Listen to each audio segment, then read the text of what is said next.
ಬೆಂಗಳೂರಿನ ರಸ್ತೆಗಳ ಗುಣಮಟ್ಟ ಹೆಚ್ಚಿಸಲು ನಗರದಲ್ಲಿ 1600 ಕಿಲೋಮೀಟರ್ನಷ್ಟು ಬ್ಲಾಕ್ ಮತ್ತು ವೈಟ್ ಟಾಪಿಂಗ್ ರಸ್ತೆಗಳ ಕಾಮಗಾರಿಗೆ ಇಂದು ಡಿಸಿಎಂ ಡಿಕೆ ಶಿವಕುಮಾರ್ ಚಾಲನೆ ನೀಡಿದರು. ಬಿಬಿಎಂಪಿ ವ್ಯಾಪ್ತಿಯಲ್ಲಿನ ನಗರದ 10 ವಿಧಾನಸಭಾ ಕ್ಷೇತ್ರಗಳಲ್ಲಿ ಬೆಂಗಳೂರು ನಗರಾಭಿವೃದ್ಧಿ ಸಚಿವ ಡಿಸಿಎಂ ಡಿಕೆ ಶಿವಕುಮಾರ್ ಡಾಂಬರೀಕರಣ ಕಾಮಗಾರಿಗಳಿಗೆ ಪೂಜೆ ಸಲ್ಲಿಸುವ ಮೂಲಕ ಚಾಲನೆ ನೀಡಿದರು.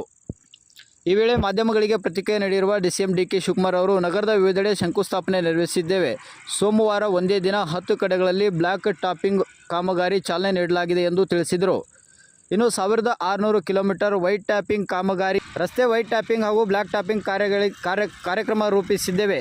ಈ ಹಿಂದೆ 166 ಕಿಲೋಮೀಟರ್ ಉದ್ದದ ರಸ್ತೆ ಕಾಮಗಾರಿ ಕೈಗೊಂಡಿದ್ದೆವು. ಇಂದು ಸುಮಾರು 450 ಕಿಲೋಮೀಟರ್ ಉದ್ದದ ರಸ್ತೆ ಕಾಮಗಾರಿ ಮಾಡಲಾಗುತ್ತಿದೆ ಎಂದು ತಿಳಿಸಿದರು.